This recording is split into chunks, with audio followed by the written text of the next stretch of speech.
Surbhi Mittal. She is a New Delhi-based, multi-talented, charismatic and accomplished personality, and she has achieved her academic qualifications in MSc Finance and BSc Honours in Business Studies from Caste Business School, London. And she also has a diploma in early childhood education, and she had been running preschool in East Delhi. She is married to Mr. Raman Mittal, who is a leading tractor industrialist. And she feels if she is herself blessed and destined, she must do all she can in her own humble way for the upliftment of our society. She leads and mentors the Sonalika CSR in varied directions. And of course, she's a mother of 2 lovely children, and she balances her time for family and welfare work very well. And I am, as I say, that witness to all that has been written, done a lot of CSR work. She does morning, evening, 24 hours. Over to you, Surbhi. Let's hear from you. Thank you so much, Sunita ji. A very good morning to all of you. It is my pleasure to be here today in the August gathering of some amazing women who are scripting their own success story in today's new age world. I'd like to thank Anuradha ji and the PhD Chambers of Commerce for having me here. While listening to the various thoughts that were being spoken about, I was intrigued to think about that what it takes to be a success in a family business. Is being born as a boy the trick, the secret, or is it a misconception? I believe it's the latter. I strongly believe that in order to be a success in a family business, gender is not important. One needs to be capable enough, other than having the professional competency, one has to be capable enough to live up to the legacy, the capability, the core values, code of conduct, and the value system being built by the founder member. And trust me, that's a very tall order to follow. The family that I was born into, I had the influence of some very strong women who had made a place for themselves in the family business and were working alongside the men, be it my grandmother, my aunt, or my own mother.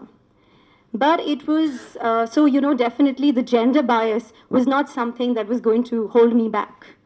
But it was actually my mother who taught me that the perfect balance. And she brought me up in a way that giving back to society wasn't a choice.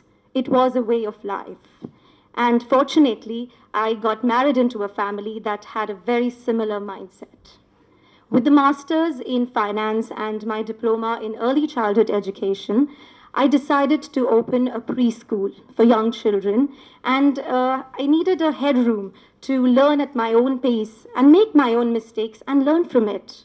Truly, this was the perfect platform for me to grow and to know more about my strengths. Along with running a preschool, I also got the opportunity to work in some of our CSR projects. All thanks to my father-in-law, his motivation, his dedication, and literally he led the way for me one step at a time. And through that process, I realized that I could really relate to the value system of our organization, and I felt that I could contribute in a manner that would genuinely create an impact. And that's it. That was the basis. It led the platform for me joining the future of our family business. I strongly believe that we don't build businesses. We build people, and these people in turn build businesses. The work that we are doing in CSR lays the foundation on which our company is built on, since it contributes to the value system of our organization. They are the essence of our company's identity, its principles, beliefs, and values, the value system, the core values that we stand for. I'm personally committed to what I call the 5 C's of leadership, namely competence, character, compassion, catalyst, and courage. These, I believe, help in building a team where each team member can practice leadership daily, irrespective of title or position.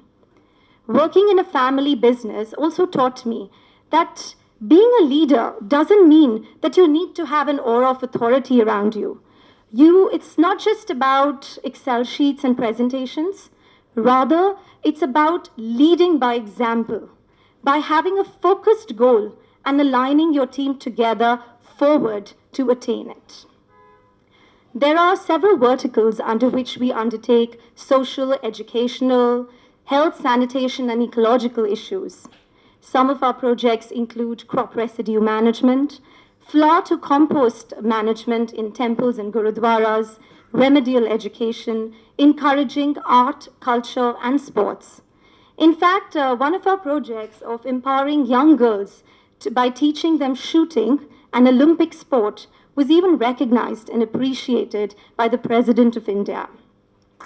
Although there are several projects that we are undertaking, welfare projects, I personally remain very inclined to take up projects concerning women and children, the hand that rocks the cradle, the procreator, the mother of tomorrow, a woman. She shapes the destiny of civilization. Women truly have the power to change the world. And with this thought process in mind, under our Women Empowerment vertical, we work very closely with Navjyoti, where we are trying to empower poor rural women through self-help groups, where they experience greater food security, better access to finance, and higher incomes that benefit their families and communities. We conducted a self-help training for these women and taught them how to professionally stitch. But that wouldn't make it sustainable. In order to make it sustainable, we decided to give them an opportunity by encouraging them in the form of placing orders for stitching the Sonalika uniforms. And I'd like to share with you that one of the ladies from that group, I still remember it so clearly, she got up and she said to me, and just to mark that she could barely communicate in English, she got up and she said to me that, "Ma'am, aaj main woman entrepreneur ban gayi." I mean, seriously, that moment, I can't forget that spark in her eyes, the confidence in her speech. And that one moment made me realize that if I can impact even one life, change one thought, one mindset, for me, it's truly, totally worth it. And communicating with these women further made me realize that there are women out there who have the drive and the dedication to succeed. All they need is a direction, and that's where we play a part. But women empowerment can't happen overnight. It has to be instilled in our future generation at an early age. And keeping that in mind, education is the integral tool that would help us achieve that. So with that view, we decided to open libraries for children in government schools. Being an avid reader myself, I know that books can act as a crucible and shape our thoughts and attitudes and help us face life better. But simply opening libraries wouldn't help push the cause further. So we came up with various tools and strategies to make children interested to come to this place of knowledge and make it more fun and interactive. With a lot of brainstorming sessions with experts in theater and using my own experience of running a preschool, we have built a cohesive and interesting model through which we hope to build not only readers, but also writers whose work we would want to publish in order to encourage a whole new generation of book lovers. Through our various workshops, we also hope to raise boys who respect girls and women and treat them as equals in society. Even though I realize that I have been given this strong platform to do the things that I've always wanted to, it doesn't come easy. Like everything else in life, you have to work towards it. You have to truly earn it, be it the respect or the faith in running the operations of the company, keeping the philosophies in mind. being a third generation in this business, has given me an opportunity to learn a lot from my elders, be it their experience or the way they perceive things. Being a woman, I do realize that work-life balance can be a bit challenging, especially when children are involved. I personally have two very young kids, and this setup truly gives me the flexibility to also spend quality time with my family. I am a woman. I'm a mother, I'm a daughter, I'm a wife, I'm a sister. But above all, I'm a woman, and I take a lot of pride in leading a team that comprises largely of women. Because I believe that women are guided by values that truly breathe oxygen into the various programs that we undertake. They stand for values, traditions, and culture. In conclusion, I'd just like to say that every woman in her own way must chart her own journey. Personally, I've had to consciously make an effort to change people's perceptions.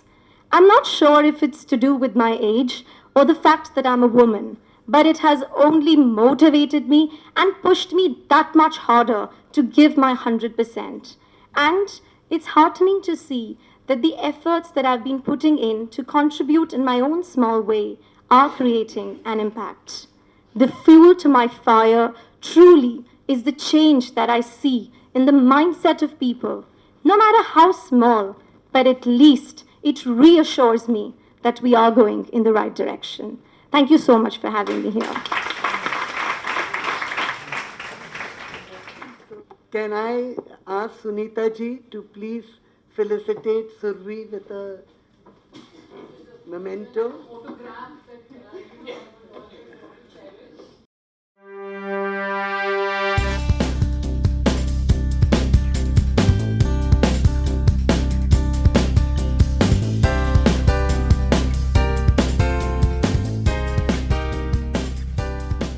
One of the strongest foundations on which Sonalika CSR is built on is the empowerment of women and children. We focus on getting these women and children to the forefront in order to realize their true potential. Only when they realize their true potential will a nation progress.